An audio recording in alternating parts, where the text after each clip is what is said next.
ቴዲን የምትጠይቁት ነገር ካለ እዚህ ጋር ጻፉልኝ። እሺ የሄለን ጉዳይ ምን ላይ ደርሷል? አንተ ነበር ኬዙን ያዝከው፣ እንጠይቃለን። ምን ላይ ነው? መልስላቸው። በጣም አሪፍ ጥያቄ ነው። ውሳኔ አስተላልፈናል። እዚህ ቤት ያሉ አድማጭ ተመልካቾች ያውቃሉ። መጀመሪያ ጌም እንደነሱ የጌም ኤክስፒሪየንስ ስለሌለኝ ጌም የሚጫወቱ ሰዎችን ጥያቄ ሰብስቤ እንዴት ሊሆን ይችላል ብዬ የተለያዩ ነገሮችን ሰብስቤ ከዮናስ ጀመርኩኝ። ከዛ ወደ እሷ ሄድኩኝ።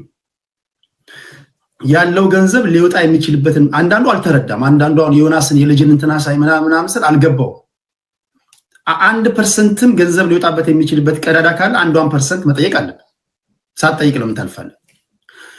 ከዛ በነሳት ጥያቄ ጠየቁት። እንዳዩ እያንዳንዱን ነገር አሳየ። ከዛ ወደ እሷ መጣሁኝ። እሷን ልጠይቃት ጥያቄ 1-2 ሳቀርብ በወቅቱ በጣም ፈቃደኛ አልነበረችም። በጣም ትከላከላለች ምናምን።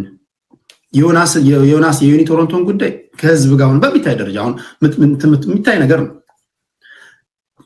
መጨረሻ ላይ የወሰንኩት ውሳኔ ምንድን ነው?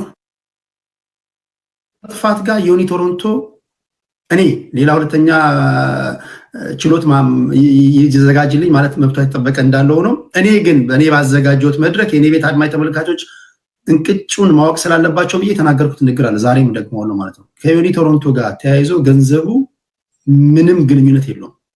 ገንዘቡ የተወሰደው በራሷ በኩል ነው። ለእኔ የሚያሳይ አብዛኞቹም ይሄን ሀሳብ ይገዛሉ። ከዛ በኋላም ግን የምትናገራቸው ንግግሮች ለዚህ ደጋፊ ሀሳቦች እንደሆነ $57,000 ጉዳይ በእኔ ድምዳሜ ከዩኒ ቶሮንቶ ጋር የሚያገናኘው ነገር የለም። ገንዘቡ የተወሰደው በሄለን ወርቅዬ በኩል ይሄን ነው የደረስኩበት ድምዳሜ። ይሄ ማለት ግን እሷ ወስዳለች ምናምን ማለት ሳይሆን ግን ገንዘቡ የተወሰደው በሷ በኩል ነው። ያው መልሷል። እኔም እንዲያውም ጓስልበት የነበረ ጉዳይ እኔ ነኝ ቀድሜ ነገሮችን ብትንትኑን ያወጣሁት። ለምን ድራማ እንደሆነ በገባኝ ሰዓት መደረግ የነበረበትን ቃል በቃል ተናግሬያለሁ።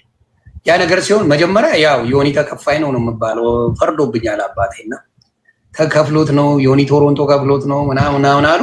መጨረሻውን ሲረዱ ግን ያው ሁሉም በዚህ ነገር በደንብ ነው። ሌላው ቴዲ ለምን አያገባም እሱ ማለት ነበር ያለው ሁሉ ማለት ነው ቢጨንቀኝ እና ላይክ አሁንም ድረስ ይወሰድባት አይወሰድባት አላውቅም። ፍቅር እግዚአብሔር ነው የሚያውቀው፣ ይሄን መድኃኒዓለም ነው የሚያውቀው።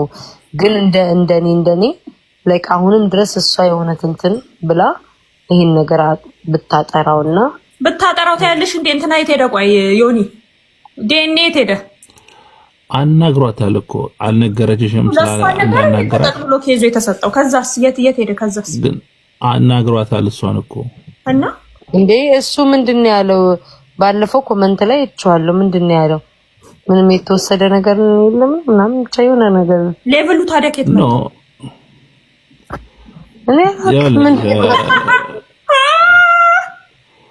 እኔ ማውቀው ታሪክም አሚን አጥፋል። የተፈጠረውን ነገር ላንቺ ማስረዳት ነበረባት አይደል?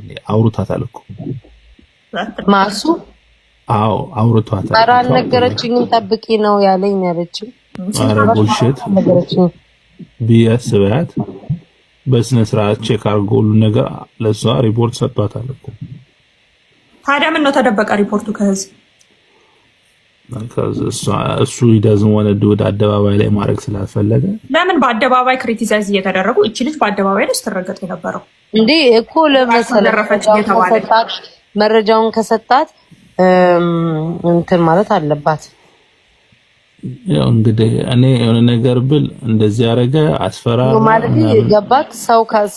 ሰው ወስዶባትም ከሆነ ያ ሰው ይወቀስላት፣ ገባ? እውነቷ ይወጣላት። ሰው ወስዶባትም ከሆነ ገባክ እንዴ? መረጃ ማለት እንትን ከሰጣት እኮ መናገር አለባት፣ ለህዝቡ ማሳወቅ አለባት። ይሄ ህዝብ ገባ በጥሩ ሰዓት የቆሙላት ለሰደቧት ምናምን ሳይሆን በጥሩ ሰዓት ለቆሙላት ሰዎች ይሄ መረጃ ነው ብሎ ማስረዳት አለባት። አይ ሚን ያ ኦልሬዲ ከህዝብ ጋር የተነካ ከህዝብ ብር ሰብስበክ እኮ ለህዝብ መልስ አትሰጥም ማለት አትችልም። እንግዲህ ህዝቡ ለትክክል ነገር መቆም ያለበት እንግዲህ ህዝቡ ነው። እንግዲህ ህዝቡ ነው ፕሬሸር ማድረግ ያለበት። ሰዓቱ እኮ ለቅሶ እኮ የሚያስለቅስ አይነት ነበር። እኔም በጆሮዬ ሰምቻለሁ። እንዴ ስርቅ እያነቀክ ነው ማለት ነው ሰውን ሁሉ ያስጨነቀ ነገር ገባክ? እውነት ካላት ምንም እውነት አልኩኝ ምን የሚባል ያው እንዳልከው ዲኤንኤ ሰጥቷት ከሆነ መረጃው ምናምን ላይክ ለህዝቡ ጥሩ ከጎና የቆመ ይሄንን ህዝብ መናቅ ሳይሆን ከጎና የቆሙ ጥሩ ልጆች አሉ እየረዷት ያገዟት። እነሱም ደስ እንዲላቸው የወሰደባትም ሰው ካለ ምናምን መረጃውን ይሄ ነው ብላ ብትናገር ጥሩ ነው፣ መልካም ነው። ገባክ? ለሷም ለወደፊቷም ጥሩ ነው። እኛ እኮ እሱን ነው የፈለግነው።